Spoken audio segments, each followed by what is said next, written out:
the biggest challenge was overcoming the natural barrier that already exists between blind people and racing, blind people and driving.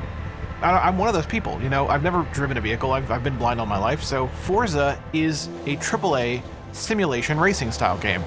I will fully admit that it took me a while to notice that I was no longer crashing all the time, that I would spend a long time not going off track. I wanted to just shatter that barrier, break through that ceiling, and say, no, you can control this vehicle. This is your road now. Welcome to Forza.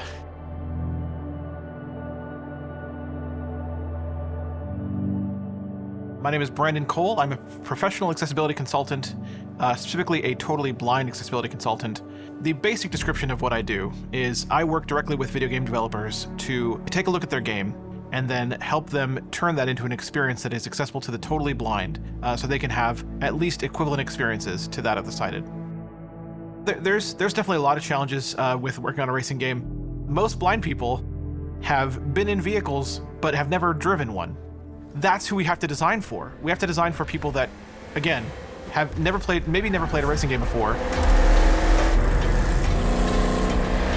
We decided that we wanted to make this the most accessible Forza yet. I'm Neha Chintala. I'm a gameplay and accessibility producer over on Forza Motorsport, working at Turn 10 Studios. I won't say that it's been an easy process. There's always an uphill battle to fight.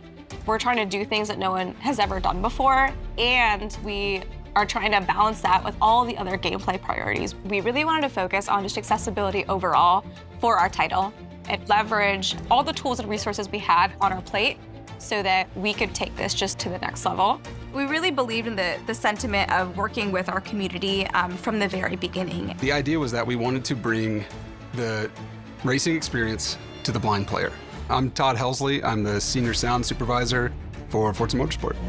It's a simulation racing game, and so that means you're supposed to stay on track in between these sometimes very tight lines. You're trying to get around the track as fast as possible. So we knew from the get-go, we did not want to try to make this ourselves with the assumption that we were doing it correctly. So we brought in Brandon Cole, we got him integrated into the pipeline, and we didn't want to just bring him in kind of every once in a while. We really wanted him to be integrated into the process. What I love about working with Brandon is he's very candid in his feedback. So he will tell you right away if something's not working. Very close to being off track there, but I wasn't. I was there, okay. Spoke too soon. As we were going through week to week and making kind of some incremental progress, but it still felt like it was still up in the air. And Brandon was trying to make his way around the track, and we made a change, and we noticed, we were like, wait, he's staying on the line. He's following this turn really, really well. And Brandon came back and he was like, wait, is it happening? Is this really happening right now? You are perfect right now. You're driving. You're perfect. Yeah. Oh, look at this turn, Brandon. When it did happen, at the same time, it was out of the blue. But I remember just genuinely being baffled at first, like, wait a minute, I'm not going off track.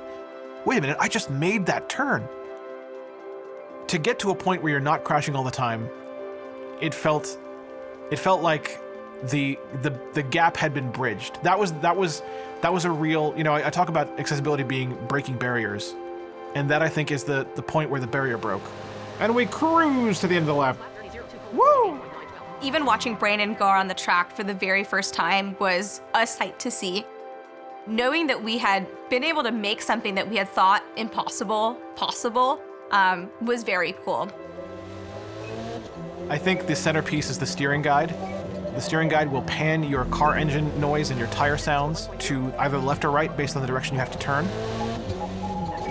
There is our track limit cues, which gives you a kind of a beeping alert that lets you know you're nearing the edge of the track. Not necessarily that you're on it all the time. It's not a bad thing to be on the edge of the track all the time. Sometimes you have to be on the edge of the track. sound design is huge, especially in the blind space. I mean, you can't see, you can hear. The more information we can give the player, whether it's how fast you're going, what direction you need to go, it's completely new to the driving experience for any game, really. There's just so many features that combine together, and that's the thing. It's an amalgamation of a bunch of features that together make it blind accessible to us. I truly believe that we have a system that works. And in my shoes right now playing this game, it is fun to race around the track. If we have other cars on track, it's fun to pass them up and hear that little acknowledgement that we did. I can honestly say that I've gotten first place in a race against AI opponents, and that felt fantastic. With our blind driving assists, because we have such a large suite of different cues that players may have never used before, there will be an experience of getting to know each of them and figuring out what works for you. I genuinely believe that everything is learnable. My encouragement to the blind community was give yourself time.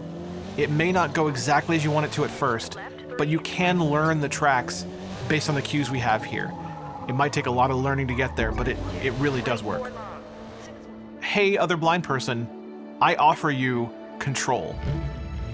I offer you the opportunity to get into a vehicle of your choice, pick the track of your choice, and once you're on that track, the ability to drive it yourself, to take those turns at high speeds yourself, to go down those straightaways at high speeds yourself, to have full control over which direction you're steering, when you're braking, all of that I offer to you to do yourself. This is bringing the AAA racing genre to the blind community to the fullest.